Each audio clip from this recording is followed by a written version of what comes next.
On va enchaîner avec une nouvelle présentation, toujours sur cette question de la modélisation des prélèvements et des ressources disponibles pour l'eau, avec François Moll, qui est directeur de recherche IRD, qui travaille sur la gouvernance de l'eau et les politiques publiques, qui travaille et qui traite forcément beaucoup de données et qui va justement partager avec nous quelques réflexions sur les modalités de quantification des ressources et des prélèvements d'eau, avec un regard un peu critique, parce que c'est bon pour vous, François? Ouais. C'est bon. C'est bon. Allez-y. Il faut utiliser le flash. Avec vous, donc on va se poser la question, donc je le disais, de l'exercice de quantification. Qui dit quantification dit données. Quelle est la qualité de ces données? Très bien, bonjour à tous. Oui, donc ma présentation portera sur les difficultés inhérentes à la quantification d'une ressource donc notoirement capricieuse et fluctuante qui est l'eau. C'est une réflexion très exploratoire. Je ne doute pas que dans la salle, il y ait des gens avec des compétences pour me corriger ou compléter ce que je vais dire. Voilà, donc je vais me concentrer sur deux catégories qui semblent a priori bien identifiées, voire bien quantifiées, qui sont la ressource et les prélèvements. Alors en guise d'introduction, je voulais rappeler l'usage intensif qui est fait de ces statistiques au niveau national, en particulier à travers l'usage de la base de données Aquastat de la FAO, les statistiques qui permettent de faire des indicateurs, des courbes d'évolution, des comparaisons entre les pays. Alors évidemment, une base tellement utile que du coup peu de gens s'intéressent à savoir d'où viennent ces données et quelle est leur fiabilité. On regarde par exemple la France ici, on voit que, vous voyez, sur une trentaine d'années, donc effectivement les prélèvements baissent, mais que la ressource, elle, semble constante, alors qu'on a eu 1,5 degré de température et donc d'évapotranspiration en plus. Quand on regarde au hasard le Maroc, sur 30 ans, on s'aperçoit que la ressource est elle aussi constante, alors qu'il est bien connu que la réduction de la ressource au Maroc dans les 30 dernières années est de l'ordre de 30%. Peu importe, la machine mouline les données qu'on lui donne et produit par exemple des indicateurs fascinants, comme par exemple ici, on apprend qu'en Afghanistan, l'efficacité de l'utilisation de l'eau dans le secteur des services en dollars par mètre cube est donnée avec 2 décimales après la virgule. Voilà. Donc, en guise d'introduction, évidemment, sur les usages en société de ces statistiques. Rapidement, que dire donc d'abord de la ressource en France? Contrairement à ce que certains croient, on ne calcule pas la ressource disponible à partir de l'eau stockée dans les nappes, les réservoirs ou qui coule dans les rivières. On la calcule à partir d'une estimation des pluviométries auquel on retranche une autre estimation, celle de l'évapotranspiration. Donc on ne regarde pas les changements de stock. Ce n'est pas idéal, mais on ne peut pas faire mieux avec les ressources qu'on a. Quand on regarde les usages, ou plutôt les prélèvements, on a des graphiques colorés réconfortants qui donc nous donnent en France la répartition des prélèvements par type de secteur ou par type de source d'eau. Ces données nous permettent donc après de faire des belles courbes d'évolution, par exemple ici sur les prélèvements AEP qui baissent depuis une vingtaine d'années, ou l'agriculture qui fluctue comme on l'a vu, donc des tendances pas forcément faciles d'ailleurs à interpréter vu le nombre de facteurs qui interviennent. Alors voilà, la France recevrait en gros 500 milliards, Gilles l'a dit, de mètres cubes de pluie qui produisent 200 milliards d'eau bleue, sur lesquels on prélèverait 30 milliards pour en consommer finalement 5,3. Comme l'a souligné Gilles, il est difficile effectivement de prendre mesure des problèmes d'eau en France sur la base de telles statistiques. On voit que même au niveau des bassins, bien sûr, il y a des contrastes, mais que ce n'est pas tellement plus opérationnel. Et ça évidemment, ça nous enjoint à considérer d'autres questions plus fines sur comment passe-t-on, par exemple, de l'eau bleue à la ressource, donc ce qui est mobilisable, comment désagréger tout ça dans le temps, dans l'espace, combien de fois la même goutte d'eau est prélevée dans son cycle, dans son bassin versant, comment distinguer le brut et le net, plein de questions très compliquées sur lesquelles on n'a pas beaucoup de réponses. Ces données sont-elles fiables? Que peut-on en faire? Alors, sur cette fiabilité des données et la difficulté à collecter et analyser ces données, il y a un certain nombre de rapports et de sources qui montrent cette difficulté. J'ai choisi une très récente, puisqu'il s'agit d'un des rapports de la Cour des comptes de cette année, qui s'est livré donc à une tentative d'état des lieux, je cite le rapport, qui s'est heurté au peu de fiabilité des données accessibles relatives au prélèvement et à l'incohérence des informations provenant d'organismes différents.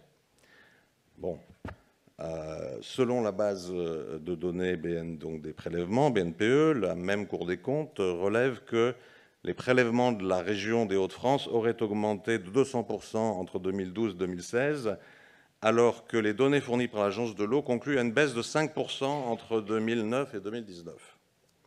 De telles incohérences, euphémise la Cour des comptes, jettent un doute sur la fiabilité des données consolidées au niveau national. Voilà. Alors, évidemment, c'est quand même un constat assez brut de décoffrage. Et forcément, on est amené à regarder plus en détail qu'est-ce qu'on mesure, qu'est-ce qu'on ne mesure pas, prendre en compte qu'effectivement, la plupart de ces données sont de l'ordre du déclaratif de la part des usagers, qu'on a d'énormes lacunes qui ont été illustrées précédemment donc, sur les prélèvements en particulier en irrigation individuelle, des lacunes sur les pompages domestiques des eaux souterraines, des lacunes dans notre compréhension et connaissance des différences entre prélèvement et consommation, sans parler des circulations entre eaux superficielles et eaux souterraines. Tout ça, effectivement, rend les choses un petit peu plus compliquées qu'on aurait souhaité. Si on regarde les prélèvements AEP, par exemple, on voit que les prélèvements de moins de 10 000 m3 ne sont pas déclarés en agence. Si on regarde l'irrigation, dans la Dour-Garonne, par exemple, la moitié des 20 000 irrigants ne font pas de déclaration. Si on regarde en jaune comment on passe du prélèvement à la consommation, on s'aperçoit que, comme ça a été aussi dit par Gilles, on fait des petites règles de 3. Faute de mieux, je dirais, et que donc, par exemple, d'une manière très d'ailleurs étonnante sur l'AEP, on considère que la consommation correspond aux fuites des réseaux. Voilà, donc on fait évidemment des simplifications pour essayer de ressortir les données que j'ai un petit peu montrées. Je précise que AEP, c'est alimentation en eau potable. Donc, alimentation en eau potable. Autre exemple de difficulté, par exemple ici, la contradiction entre des recensements agricoles qui, entre 2010 et 2020, font état d'une augmentation de la SAU irrigable, de la superficie irrigable, de 23%, alors que dans le même temps, la BNPE nous dit que les prélèvements d'irrigation auraient plus que doublé. Donc des choses un petit peu difficiles à réconcilier. Une partie, évidemment, de la réponse à cette question a été illustrée là, pour le canal de Provence, et notre collègue Sébastien donc, a produit ce graphique sur 40 000 hectares de la CACG qui montre qu'effectivement les prélèvements varient, ça on le savait, chaque année en fonction des calendriers culturaux, des types de cultures, de la météo, et que donc ce prélèvement peut varier du simple au double d'une année à l'autre. Voilà. Autre exemple, il y a eu cette année, au cours de l'année, pas mal de débats, de controverses sur la consommation des centrales nucléaires. Alors, on ne rentre pas dans le détail, mais donc pendant longtemps, on disait que les centrales électriques, nucléaires, justement, c'est là où c'est pas toujours très clair, mais que donc étaient de l'ordre de 23% des consommations. Mais bon, il y a eu un rapport qui disait que c'était plutôt 31. Le même ministère a rétropédalé en disant que ça serait plutôt entre 5 et 12. Donc, voilà, sur quelque chose qui n'est pas le plus difficile à quantifier, on s'aperçoit qu'il y a des grosses divergences. Mais parle-t-on des centrales thermiques et ou seulement nucléaires? Parle-t-on de celles qui sont en bord de mer? On les compte ou pas? Celles qui sont à l'arrêt, il y en avait la moitié presque cette année. Calcule-t-on des mètres cubes ou des pourcentages de consommation nationale? Bref, évidemment, pas mal de nuances qui changent la manière de présenter les données et qui ont montré cette année, dans la controverse, qu'elles pouvaient effectivement être utilisées de manière fallacieuse dans un sens autant que dans l'autre. Deuxième aspect de cette gestion des données, l'aspect logistique. Et la même Cour des comptes a constaté que les DDT avaient bien du mal à maintenir, renseigner les bases de données sur les demandes de prélèvement. Elle a constaté que les informations transmises au CISPA, qui est la base sur les services d'eau potable, que les gestionnaires de ces services reconnaissaient qu'ils transmettaient des informations évaluées de manière insuffisamment rigoureuse, je cite. Donc, on s'aperçoit que l'aspect logistique de ces bases de données est extrêmement compliqué, surtout si, dans le même temps, on s'acharne à réduire la capacité de ces administrations. Ensuite, il y a effectivement, quand on se penche sur ces données, depuis quand on les réunit, comment, bon, là je ne vais pas rentrer dans le détail, mais pour ceux que ça intéresse, c'est vraiment possible d'identifier sur les 30 dernières années qu'il y a eu des étapes compliquées et qu'on a toujours un énorme problème avec 15 bases de données, souvent pas très compatibles entre elles. Alors, je voudrais terminer avec une dimension un peu plus, disons, subtile de cette question de données, sur un peu les dimensions cognitives de la production de connaissances. Donc, la production du chiffre et de la foi qu'on lui prête, la rationalité supposée des bilans, des courbes, c'est aussi le produit d'une idéologie du contrôle qui fait partie de la culture de l'ingénieur et qui, en retour, contribue aussi à la reproduire. Il semble que donc les difficultés associées à la quantification de l'eau disparaissent devant l'ambition de la simplifier et de la contrôler. Je vous donne 3 petits exemples. Le premier, c'est les études de volume prélevable qui ont été lancées à partir de 2008 et qui consistaient à déterminer dans tous les bassins en déficit quantitatif les volumes prélevables. Alors on avait d'une manière très optimiste et donc finalement révélatrice penser qu'en 5 ans, tout ça, ça serait réglé. On aurait calculé la ressource, combien il faut pour les milieux, combien il reste, et que tout le monde, après, on réviserait les prélèvements et que tout rentrerait dans l'ordre. Évidemment, c'est pas comme ça forcément que ça s'est passé. On s'est aperçu que ces études EVP, c'était très compliqué, que les bureaux d'études, tout complétant qu'ils soient, devaient faire des hypothèses héroïques pour arriver à leur fin, et que donc la quantification mise à l'épreuve des EVP, de la gestion quantitative, montrait que c'était très compliqué. Un deuxième exemple, peut-être, c'est l'exigence qui est faite, notamment aux EPTB, d'un reportage annuel faisant figurer de manière quantitative les économies d'eau et l'état de la ressource. Alors, tout fluctue, les mesures sont peu nombreuses, imprécises, les changements induits sont bien inférieurs en fait au bruit et aux fluctuations.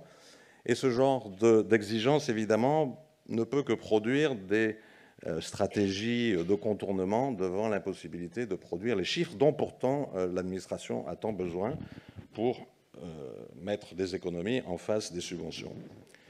Et puis, troisième exemple, peut-être, de cette idéologie, c'est l'adhérence cognitive à une vision tuyau, une vision réseau, dans lequel, en fait, toute perte, tout ce qui n'est pas directement productif est une perte du réseau, et une vision qu'on voit confrontée dans un certain nombre de territoires, tout le monde a en tête l'ACRO ou les PO, dans lequel la circulation de l'eau demande une vision écosystémique multi-échelle de cette circulation plus compliquée.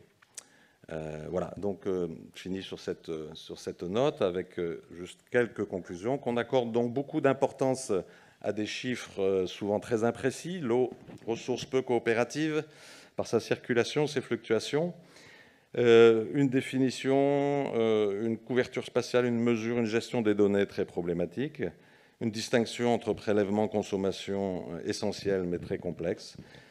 Mais on croit, in fine, à notre capacité asymptotiquement à connaître et à contrôler l'eau, alors qu'une administration sans moyens, souvent débordée par 15 bases de données lacunaires, parfois peu fiables et concordantes, avec le corollaire finalement que si on veut plus d'informations précises, qui est souvent légitime pour améliorer la gestion, plus on risque de ne pas y arriver par manque de moyens humains et financiers.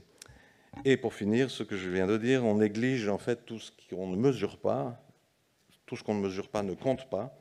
C'est l'idéologie du contrôle du tuyau, du comptage peut nous mener, dans certains cas, à trouver ses limites en réduisant ce qui compte à ce qu'on compte, aux dépens d'une vision écosystémique plus large. Merci beaucoup.